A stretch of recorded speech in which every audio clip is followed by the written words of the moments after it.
Welcome to another Founder Wisdom Pod. We have Matt Forbush with us today. He empowers business owners, rewards employees. He drives profits with zignyl. And yeah, he's been in the class of 2015, right, Matt, of Alchemist Accelerator? No, 2023. 25. Or, Right. yeah, class 36, I think. But yeah, we about a year ago is when we got out of there.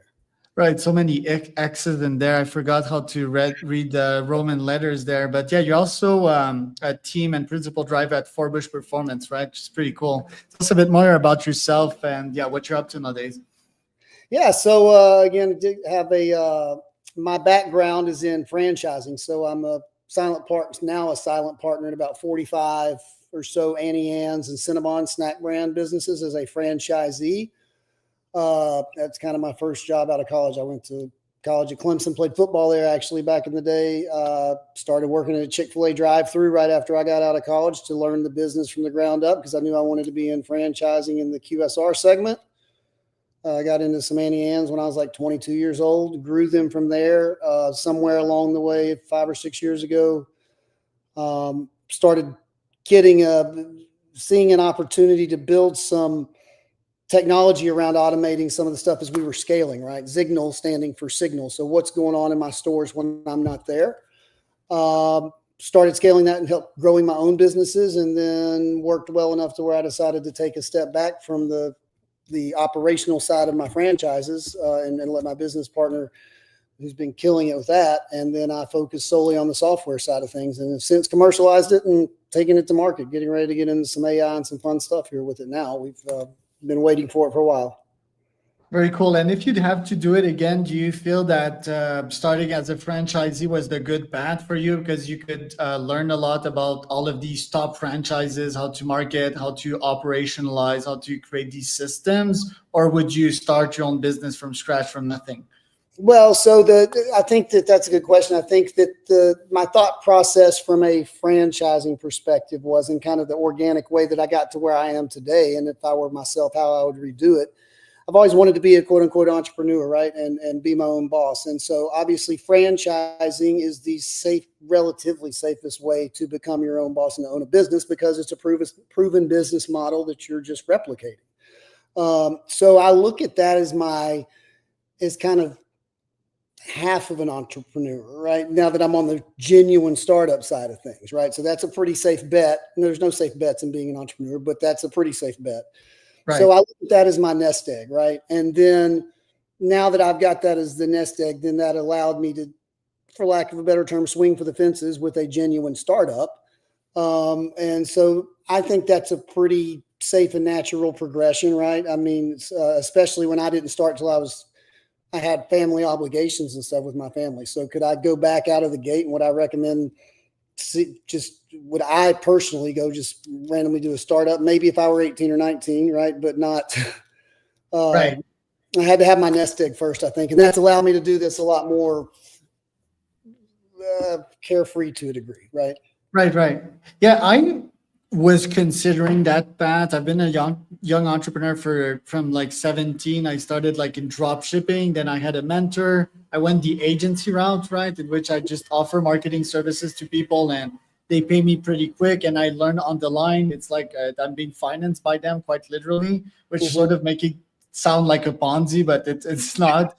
I started in sales also, and looking at it with time, I would have taken more a product route, right? Like building something really valuable and having people organically come to me. And I guess you had that because Cinnabon, man, these things are so fucking good. Like every time I cross a Cinnabon, I'm in Mexico, by the way, and I've traveled the world for quite some time. Every time I cross a Cinnabon or a Häagen-Dazs, as a matter of fact, I'm going to buy, Yeah, we have some of those as well. Yeah. And so, and for me personally, I was not a huge fan. I understood the X's and O's and I'm really passionate about consistency and efficiency. Right. And that's like, and not necessarily, and I really grasp and understand the interpersonal relationships it takes to relate both with your employees and your customers.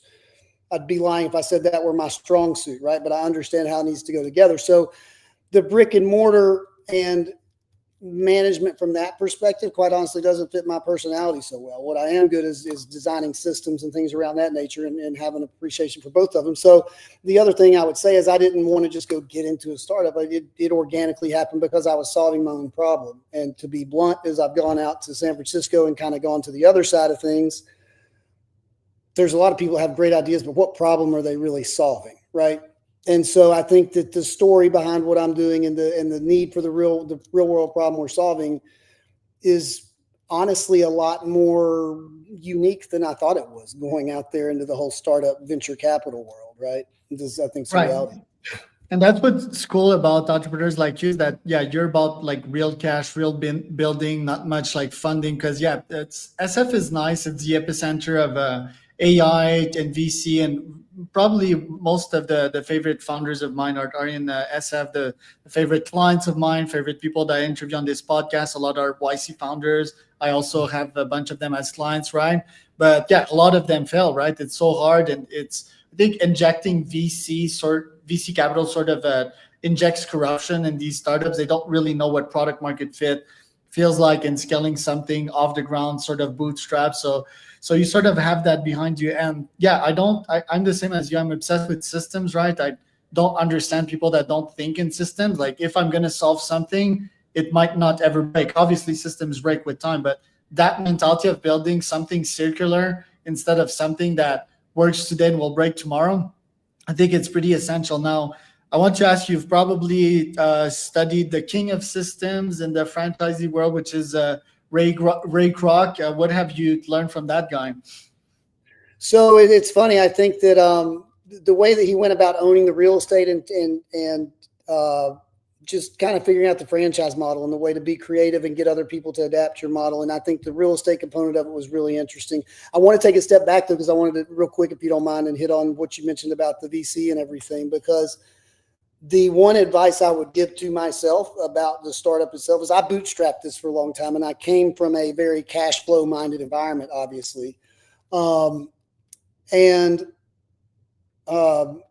With that in mind, I think I would have probably gone to get venture capital early, if nothing else, or very selectively, but even if it were just a little bit for the validation of both the concept and me not being so partial about the idea myself. And, it kind of gets your name out there in the networking in any tech business, not say any, but 99% of the tech businesses, now that I'm understanding the market better, which is a whole different, it's not a cash flow business, it's a valuation business. So you've got to get that ball rolling sooner rather than later if it is a genuine tech business, which is what zignyl is. So I think in hindsight, I probably would have, as cynical as I can be about that, I also would have probably done it earlier in hindsight, if that makes sense. Let me push back on that before we get to Ray Kroc. I think it makes sense for a guy like you that scaled businesses to inject capital right now because you're ready and you make sense. But if you're a young founder, I mean, validation, if you need like free marketing, yes, 100%. But let me tell you that VCs, most of them don't know shit. Most of them haven't even built a business. I know because I interview a lot on this podcast as well, right? And some of them come with pedigrees of not having founded any business. They come from trust funds, right? And they don't know what a business is. They know how to push back money to the other person and have an exit as their product, but they don't know how to build a useful product for customers. At least that's my opinion. What do you think about that? No, I don't disagree with it. I see a lot, I have a college degree, which is great in Memphis, but I went to Clemson. I didn't go to Ivy League schools or Stanford or one of those things, which is interesting because there's a sense of loosely entitlement you see in speckles of that, right, with it. And I think that I think specifically with AI and what's coming with the intelligence that everybody now has access to with AI, I kind of look at it as going from pen and paper to a calculator, right? So I think that the traditional educational value, the value of a traditional education tied to success in the business world is going to be turned upside down on its head. And it's all going to be about the school of hard knocks. It's all going to be about boots on the ground and getting your hands dirty and real world experience, much, much, much less so than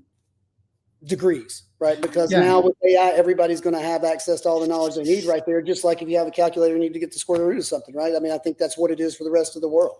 Right. And I think privileged people, not all of them have used calculators or ChatGPT historically, right? But capital is a moat. Let's be honest about it. Capital is energy, right?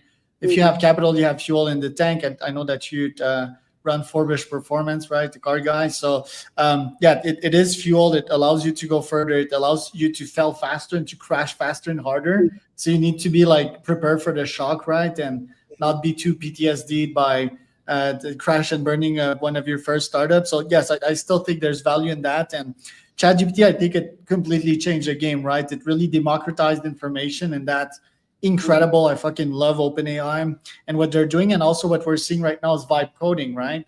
With Windsurf, with Cursor, with Bolt, with Replit, right? You can now build prototypes. Some of them working incredibly fast. So have you been tinkering yourself with these apps? How have you been leveraging AIs to build your latest startup? Yeah, I mean, so we're really, and don't quote me on this because my technical co-founder is the one that really gets at this. What I know is it's really damn cool what we're doing, right? We're getting into the AI. We're moving from a SaaS platform to an agent and AI platform at just the right time. Where literally, you know, MCPs are coming out. Those are all, I mean, like literally we have calls and they're outdated. I mean, the technology we talked about a week ago has already changed. And I think that whoever wins in my market and in a lot of markets is an incumbent. And the reason is because the historical companies, the legacy companies that are big players right now are, did I, what happened here? Don't do this to me. Yeah, you're frozen, but we hear you. Okay. All right. Sorry about that. I think I'm back now. But at any rate, the legacy players are fat and bloated off of historical payrolls, right? And you know, the And infrastructure. bureaucracy and gerontocracy. Yeah. We're getting into it just at the right time where the legacy players are going to have a hard time being price competitive with the margins they're having to carry right now is the way that I see that. Yeah. And again, these big, gigantic companies have a cash mode, you know, so they have like a lot of cash in their coffins. And what they're probably going to do, as they've done historically, is acquire these startups, right? But also what's sort of scary about these companies, and we're not feeling it right now because we're not hitting like the agentic revolution yet, is that a lot of jobs will be slashed off these companies, like 60, 80% of jobs. So and yeah, they might replace these employees at first in the first sight of the agentic revolution with companies, with consultants, agencies, and eventually further down the line they'll acquire startups. So what are you building exactly now? Please tell me a bit more about the product. And I'll kind of hit, I just want to double down on that one more time because one thing I should have called out is, you know, when we look at our growth plan and scaling, we don't look at it as salaries and payroll and the number of developers. We're looking at it as the amount of energy we're burning and the amount of CPU power we can have writing the code for us, right? So that's a whole nother spectrum of the way we look at things. How can we leverage our computing power during the day to serve customers and overnight to write code, right? And that's how far along we are at that, which blows my mind. But I think it's a different way of looking at the whole business model, right? You're not looking at people now; you're looking at computing power, which is effectively your power bill. Yep, you're still there, Matt. By the way, if your images freeze, we still hear you. Okay, all right. Yep, they'll all come back. So what were you saying? No, I was just suggesting that it's an interesting component to the business model to factor CPU power and usage and how you can be most efficient with that, as opposed to payroll when you're putting together your business plan, right? We're not talking about hiring developers now. We're talking about turning on more machines to write the code for us overnight. Yeah, correct. Tell me about Forbush itself, Forbush Performance. What's the parallel between racing and building a company? Like, I mean, one of my favorite Netflix series is Drive to Survive. It's so good, you know, like to get in the driver's head and the CEO of the race company's head. So, what parallels have you made between entrepreneurship and racing? Yeah, George Kurtz, run against him some. He's the CEO founder of CrowdStrike, excuse me, which is why they're so big into racing. Yeah. And then we have, and then the reason I'm so passionate about racing, and I think why a lot of other CEOs and tech people specifically are so into motorsports is because of the attention to detail required to win, right? So what I like to tell people, a half a degree of camber or something like that can make a half a second on track, which a half a second on track can be 10 positions on the grid, right? Yep. So I think it is about the meticulous attention to detail, how quick a half a second on a pit stop can make. So that's why I like it so obviously I drive, but I own the team as well. And I enjoy owning the team as much as I do driving because of the attention to detail and everything it takes to run a pretzel shop. The same is just what it takes to run a race team the same too. I mean, there's so many correlations between being very specific and granular and attention to detail. I think that's what it comes down to. Right. And Supras are of my favorite cars. Why did you choose that one specifically? Well, that was I have some relationships with Toyota through the NASCAR circles, and honestly, we're racing in homologated series, so a Supra goes just as fast as an Aston Martin, as fast as an Audi and a McLaren. The way that these are set up. Yeah, it's just the cover, right? And under the roof, under the cover, it's like mostly the same. Yeah, well, they're balanced of performance, so effectively they make the Supra as fast and they cut power out of the other cars. So there was an economic decision in a lot of that too. You crash a lot, a Supra is less expensive to repair than a McLaren, right?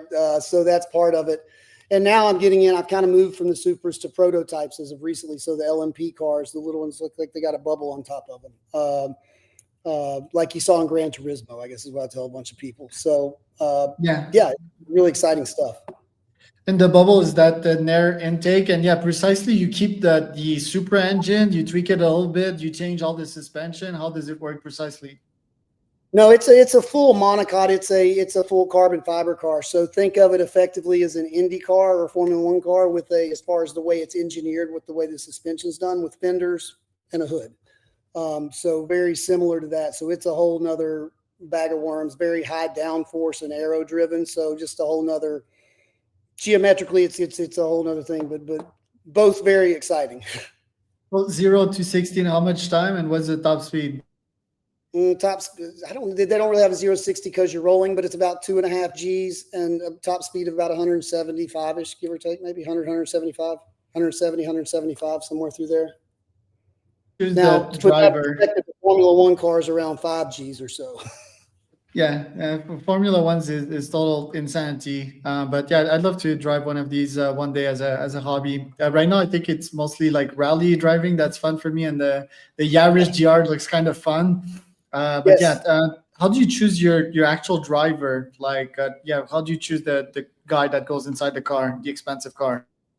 Yeah, well, I mean, I'm the driver as well, so. But you have others, right? Like I have a co-driver as well, usually. Yeah. So the co-driver is a professional. My co-driver, his name's Tom Long. He raced for Mazda corporately in the professional ranks with a bunch of people like that a while.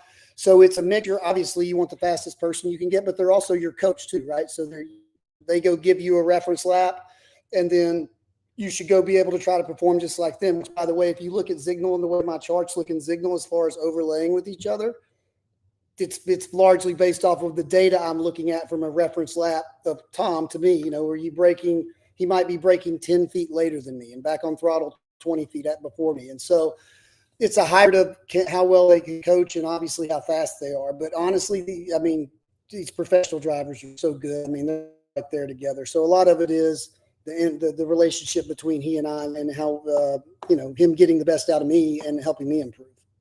And is that one cash positive? Like, how do you make money with that one? Because I see you're sponsoring yourself, like, mostly, right? So is it the money pit, a passion, or is it a profitable company?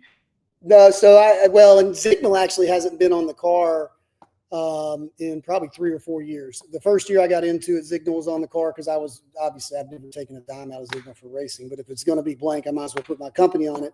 But as of recent, it's not cash flow positive. It breaks even at best, right? Because it's a hobby, right? And there was a time 2 years ago that where we were running multiple cars with big sponsors, and it could have made money, but I kind of took that money and allocated to putting myself in the seat.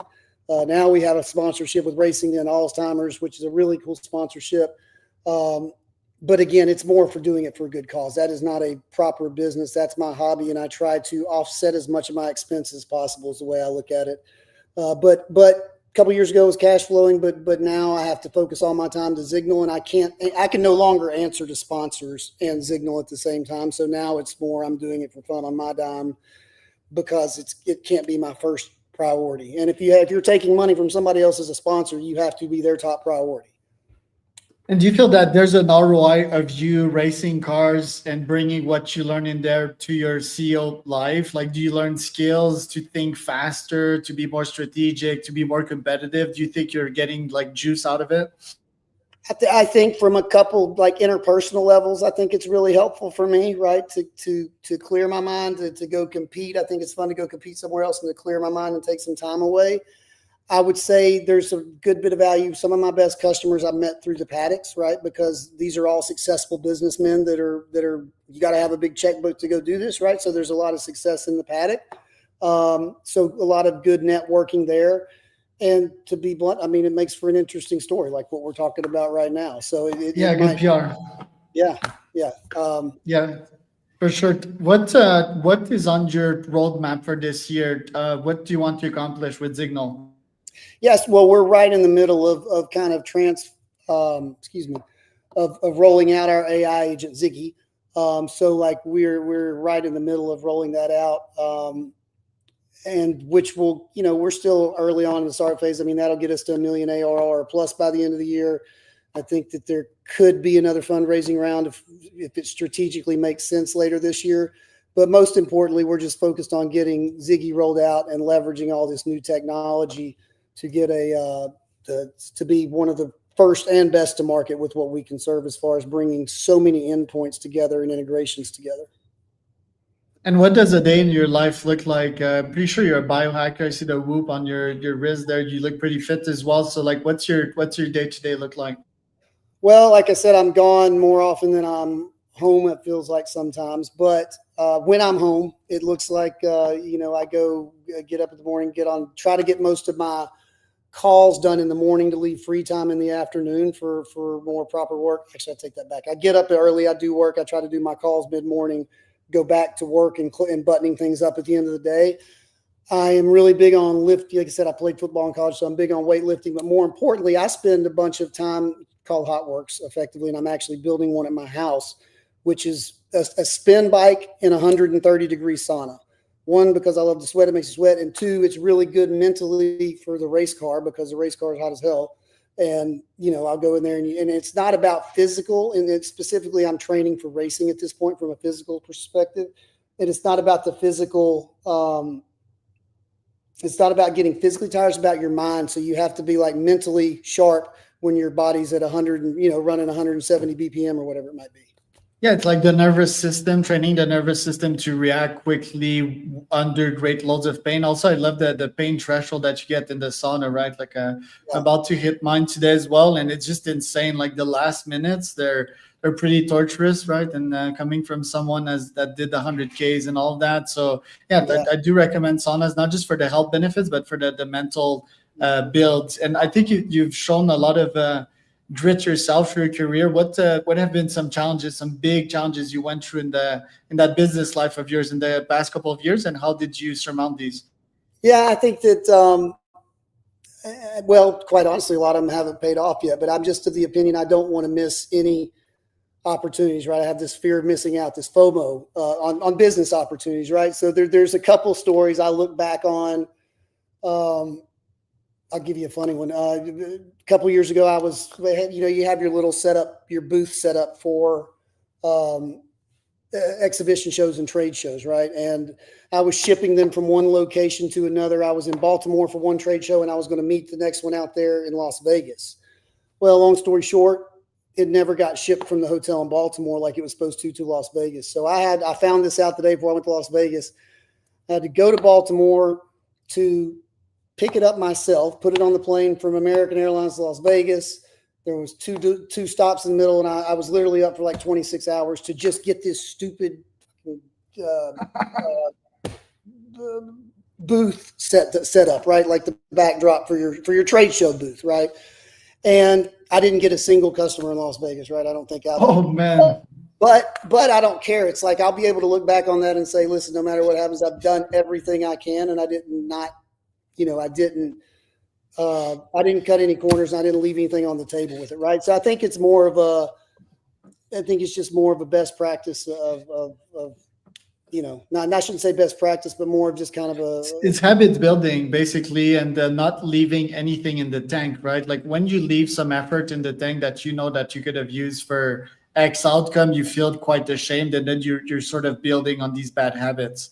Yeah, 100%. So listen, Zignyl goes bankrupt in a year or something like that, I can sleep at night because I know I gave it all I had, right? And at least I can look at it that way. Right. Yeah. Don't Thank you for expect that to happen at all, but that's my mindset is I'm not going to leave anything on the table. I think you said it best. Yeah, that's perfect. I love that mentality. Where can people find out more about you, Matt? So zignyl.com, obviously we're actually moving and doing a whole rebranding thing to ziggy.ai. But in the immediate future for the next week or so, zignyl.com is where they can find out. Obviously LinkedIn, Matt Forbush. It's not the most, there's not a ton of me out there. So pretty easy to find and open to always love to meet people. Right. Yeah. You're the only Matt Forbush that I had on this pod. So this was Matt and